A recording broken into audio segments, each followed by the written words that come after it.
3, hit it!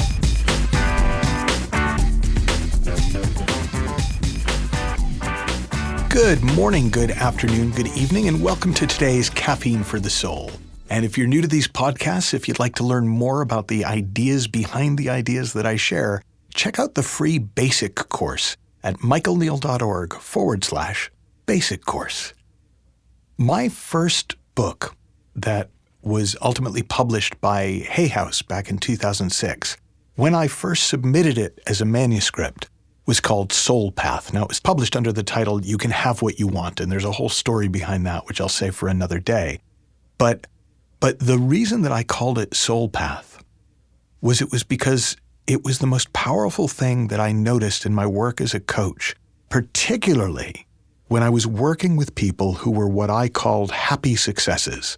So there were people who were successful in terms of they made a lot of money or they did well in their work, but they were miserable. There were happy people who weren't terribly successful.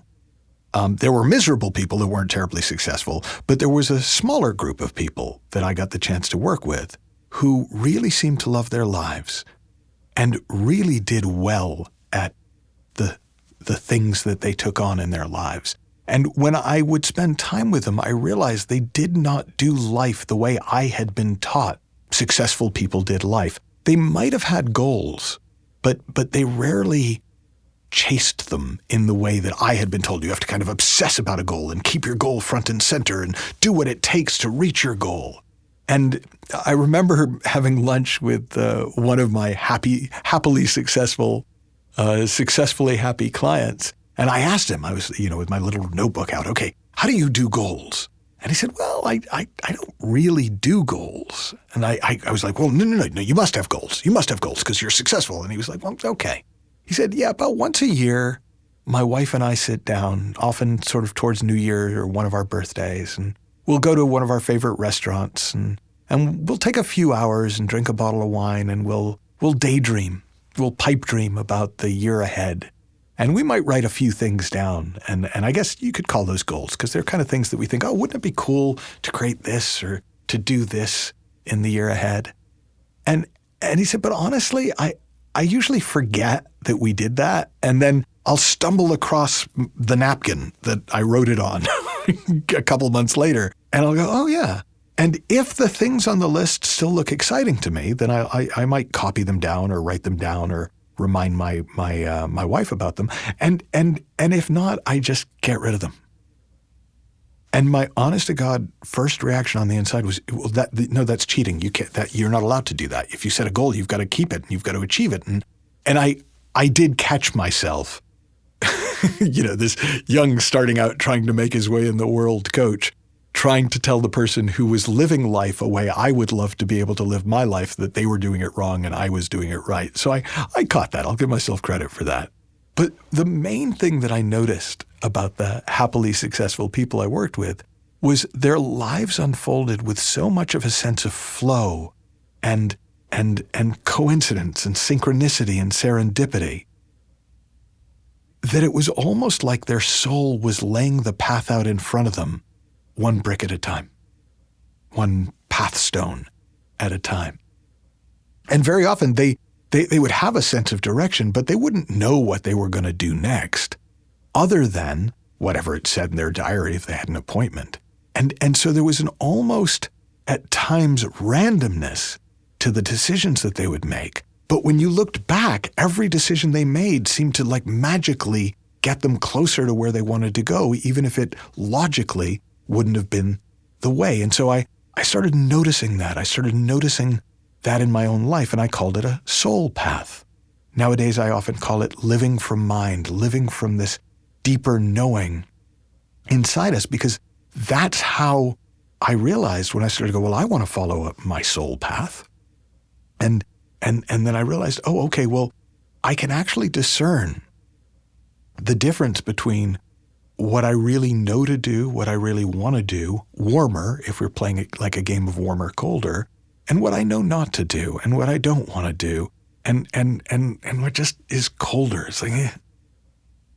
And I started to realize, oh, that discernment, that warmer, colder, that yes, no gate, is already built in to humans. We've already got that. We just don't realize we can follow it step by step, moment by moment, day by day, and that it will take us on a perfect path, a path that feels like it's being laid out for you by your own soul. Now, the other part of that discernment that I've learned is that there's a feeling to it.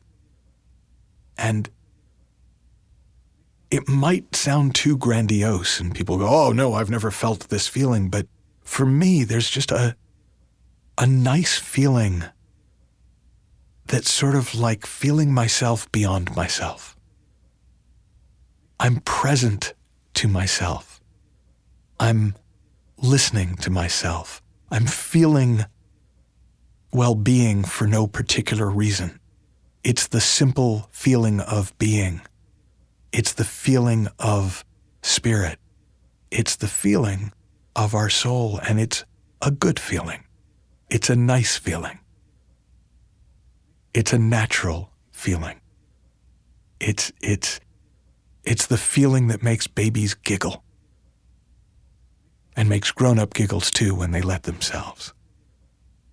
And so that feeling of the soul and the discernment of the soul makes it incredibly easy to navigate your life, because you don't need to know beyond the next step. You don't even need to know what's next. You just need to get a sense of what's now. And from that feeling, with that discernment, it's kind of obvious what's now. And sometimes what's now is nothing. Sometimes what's now is take a break. Sometimes what's now is hang out. Sometimes what's now is read. Sometimes what's now is take a lot of action on something. Make a call, do things. But that doesn't mean that's going to be what's now in a week or a month or a year or even in an hour. It's just what's now. And the most beautiful, simple summation to me of what it feels like to walk your soul path comes from a book called A Rich Man's Secret by Ken Roberts. And it's one of these, spiritual fiction books.